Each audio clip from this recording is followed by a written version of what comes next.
I just want to say we're so passionate about classic movies. We're going to expand the conversation.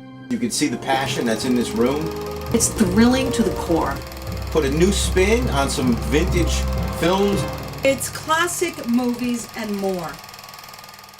Hi, I'm Aurora for Classic Movies and More, and today I have the pleasure of speaking to Iba Dawson at I Love Cinema, that's L-U-V, and a blogger at ilovecinema.com. Thank you for being here. My pleasure. So tell me how you became a movie fan, because you're not necessarily only a classics fan. Yeah, I mean, it kind of goes, it started with classics, actually. Oh, okay. It kind of broadened out and expanded to just almost every genre of film. Okay. But I guess my film journey more or less started with just being around and interacting with my father. My father had very interesting tastes in films, and he imparted a lot of that on his children.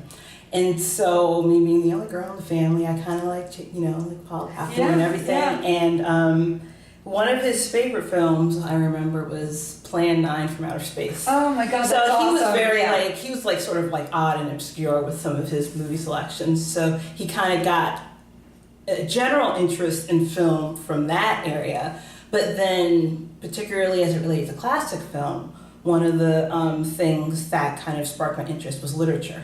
And so when I was in high school, you read all these books, and part of the experience of reading a good book is that you start bubbling in your imagination how things look visually. And so I was interested in that, not only necessarily for myself, but also maybe seeing it on screen would be something that so making that connection between the literature and the film, that's interesting. And so I kind of referred to my father because he seemed to be a fond of information about film.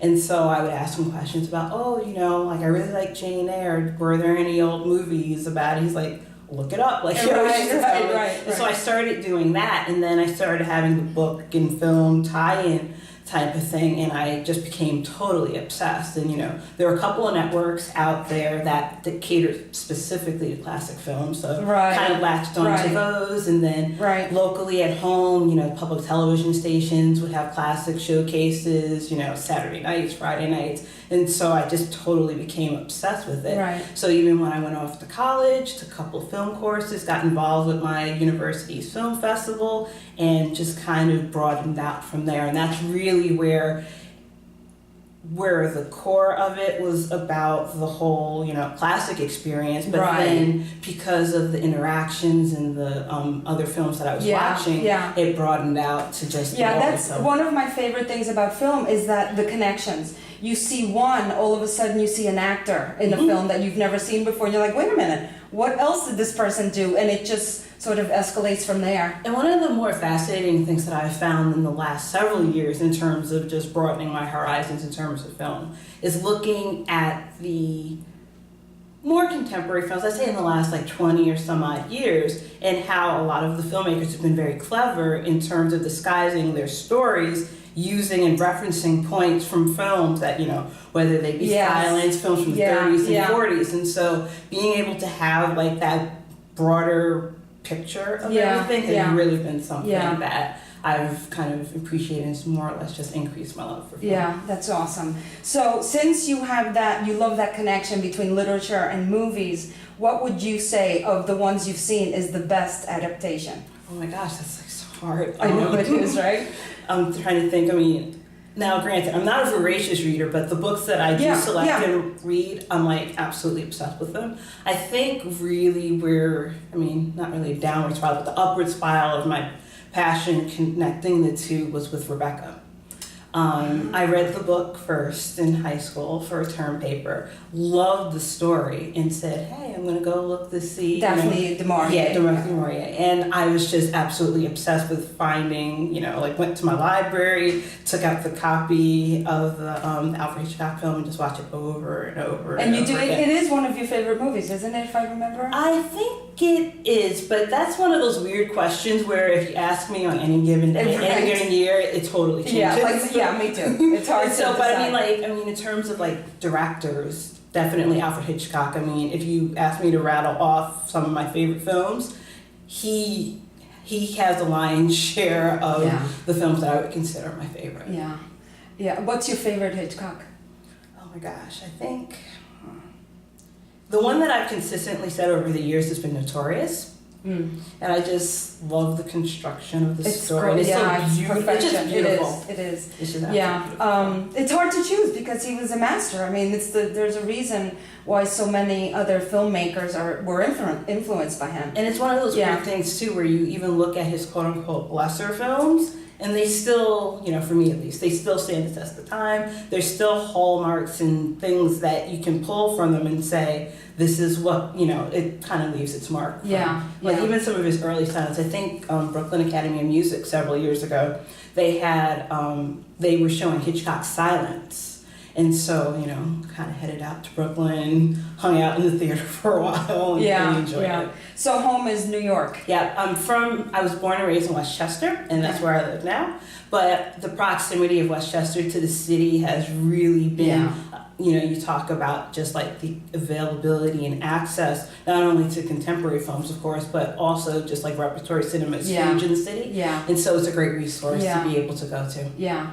And when you talk about your dad's influence on your movie watching, was it on TV mostly, or did even, you know, 20 years ago, were you able to watch classic films or these obscure movies in movie theaters, or? Not really. I mean, it really was, I'm more of a child of the video age, like VHS tapes and everything. Yeah. So, I mean, we were like members of like all the video, like when video stores were still a thing, all the video stores around, and so he would like pick up a title, and you know, he would be getting it for his own enjoyment, but he kind of made it a moment for all of us. And then, you know, even just when you would sit down and watch TV, one of the programs that was kind of popular at the time was Mystery Science Theater 3000. Right. And so I would sit down and watch some that's really awesome. oddball, That's really like awesome. off the wall movies like that. Yeah. You and I met at the Turner Classic Film Festival, Classic Movie Film Festival.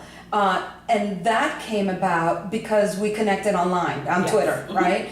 Have you found that these connections on Twitter have made a difference? Have you met a lot of the people that you communicate with online? I would say so. I mean, it's one of those fascinating things, like before you actually go deep into the medium, like social media platforms, you're like, I don't know, like, you know, there's a little bit of trepidation when you initially do it. But I think what happens is you overcome an obstacle that you have a lot in just like your day-to-day interaction because you're getting over that hurdle of common interests. So when you are tweeting, like, you know, live tweeting a film or something, you kind of know that we're all kind of in the same ballpark in terms of our interests. And so that I found was a good place to start as a connection point to reach out and, you know, get to know people a little bit better just from an interpersonal standpoint. It's so interesting that, because we're referring to TCM Party, right, which has been around for 5-6 years. It's interesting because we can be watching these films all at the same time from everywhere, and it's like we're in the same room, right? Which is great. It's great. Okay. So you're a blogger. Yes, I am. And tell us a little bit about your blog.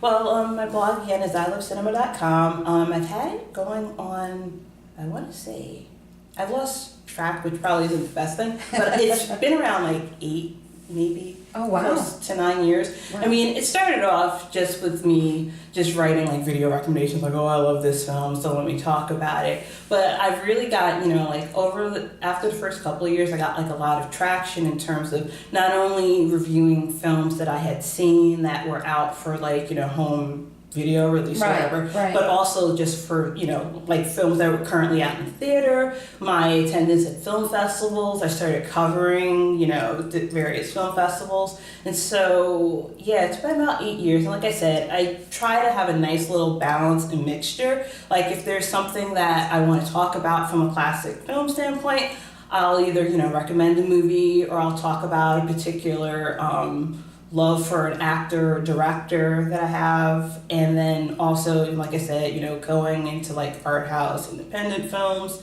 And, you know, just more recently, right before it came out here to California, I was covering the Tribeca Film Festival. Oh, nice. And so, you know, it's nice to get a cool balance between the old and new and everything that's in between. And so I've tried to make my website like an eclectic housing space for all of those interests that I that's have awesome. within the world of film. That's awesome. Okay, let's finish with this question because I'm not going to ask you your favorite film, right? Because it's difficult. very We tough. can't even hardly pick one Hitchcock. But if you were to explain to to a 20-year-old why it's important or why they should watch classic movies, why?